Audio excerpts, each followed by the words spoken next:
જો તમારું બાળક પણ સતત મોબાઈલમાં રહેતું હોય અને મોબાઈલ ફોન એનાથી છૂટતો જ ના હોય તો આ વિડીયો તમારે અચૂક જોવો જોઈએ. ગુજરાત સમાચારના ડિજિટલ પ્લેટફોર્મ્સ પર હું છું મયુર. આજના વિડીયોમાં વાત કરીશું મોબાઈલ ફોન અને ગેમિંગના વળગણ વિશે. મોબાઈલ ફોનની લતના કારણે એક પરિવારે પોતાની 3 માસૂમ દીકરીઓ ગુમાવી. અને આ કોઈ પહેલી વહેલી ઘટના નથી. કોવિડ કાળમાં બ્લુ વેલ નામની ગેમ પણ પ્રચલિત થઈ હતી. આ સિવાય પબજી જેવી પણ ઘણી બધી ગેમ છે જે બાળકોની અંદર હિંસા કે પછી સેલ્ફ હાર્મ એટલે પોતાને જ નુકસાન કરવાની પ્રેરણા જગાડે છે. તો વાલી તરીકે તમારે શું સમજવું જોઈએ અને શું કરવું જોઈએ એ આજના વિડીયોમાં સમજવાનો પ્રયાસ કરીએ. તો પહેલી વસ્તુ તો આ બધી જે ગેમ્સ છે અથવા તો મોબાઈલ ફોનમાં જે રીલ્સનું વળગણ છે એ બાળકોમાં કેમ વધારે હોય છે એ સમજીએ. તો મિત્રો, આપણા મગજ સાથે જોડાયેલી જે રિવોર્ડ સિસ્ટમ છે એટલે કે કોઈ કામ કર્યા પછી તમને જે સારું ફીલ થાય છે એ આની સાથે જોડાયેલી છે. જ્યારે કોઈ વ્યક્તિ ગેમ રમે છે, વ્યસન કરે છે કે પછી રીલ્સ જોવે છે ત્યારે એની અંદર ડોપામિન સિક્રેટ થાય છે. એ એક હેપી હોર્મોન છે જે તમને ક્ષણિક ખુશી આપે છે. આ ક્ષણિક ખુશીની આદત આપણને અને બાળકોને એટલી બધી વધારે થઈ જાય છે કે રીલ્સનું કે ગેમિંગનું વળગણ થઈ જાય છે. પેરેન્ટ્સ તરીકે તમે સૌથી પહેલાં શું કરશો?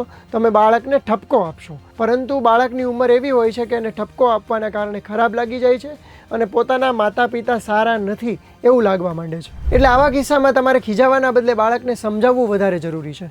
જરૂર પડે તો આમાં સાયકાટ્રિસ્ટની પણ મદદ લઈ શકાય. ઘણા બધા ચાઇલ્ડ થેરાપિસ્ટ અથવા તો બાળક જે કોઈનું માનતું હોય એવા સ્વજનો પણ તમને મદદ કરી શકે. અમુક પ્રકારના લક્ષણો બાળકોમાં જોવા મળે, જેમ કે એ કોઈ પણ કામ ઉપર ફોકસ ના કરી શકે અને સતત ગેમ વિશે કે મોબાઈલ વિશે વિચારતા રહે. જો તમે એમને ફોન આપવાની ના પાડો તો એ લોકો ચીડાઈ જાય અને ગુસ્સો કરવા માંડે. સ્પોર્ટ્સ જેવી એક પણ એક્ટિવિટીમાં એમને રસ ન રહે અને એકલા રહીને ગેમ રમવું વધારે પડતું ગમતું હોય તો તમારે ચેતી જવાની જરૂર છે.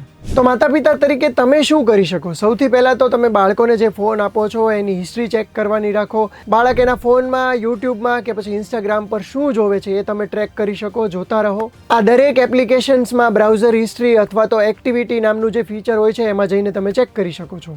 બીજું, જે ફોન તમે બાળકને આપો છો એમાં કોઈ પણ પ્રકારની ફિનાન્શિયલ એપ્સ ના રાખો, એટલે કે ગૂગલ પે, ફોન પે એવી કોઈ એપ ના રાખો. ત્રીજું, મોટાભાગની એપ્સમાં તમે તમારા પાસવર્ડ્સ લોક કરીને રાખો અને એ પાસવર્ડ બાળક સાથે ક્યારેય શેર ના કરો. અને હવે જે ચોથી અને પાંચમી ટેકનિક છે એ બધા પેરેન્ટ્સે ખાસ જાણી લેવી જોઈએ.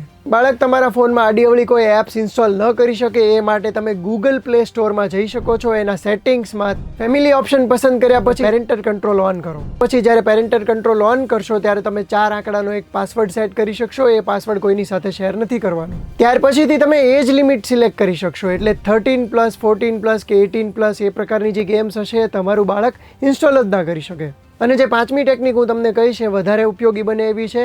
તમારા ફોનમાં ગૂગલ ફેમિલી લિંક નામની એપ ડાઉનલોડ કરી લો. એ એપમાં તમારા ગૂગલ એકાઉન્ટથી લોગિન કરો અને પેરેન્ટ તમે છો એવું સિલેક્ટ કરી લો. ત્યાર પછીથી તમારા બાળક પાસે જે ફોન રહેતો હોય એના સેટિંગ્સમાં જઈને તમારે ગૂગલ સર્વિસીસ સિલેક્ટ કરવાનું છે અને એમાં પેરેન્ટલ કંટ્રોલ્સમાં જવાનું છે. તમારું બાળક ચાઇલ્ડ હોય તો ચાઇલ્ડ અને કિશોર તરુણી હોય તો તમે ટીનેજર સિલેક્ટ કરી શકો છો. ત્યાર પછી તમારું જે ઈમેલ આઈડી છે કે જેનાથી તમે આ ફોનને કંટ્રોલ કરવાના છો એ તમારે નાખવું પડશે.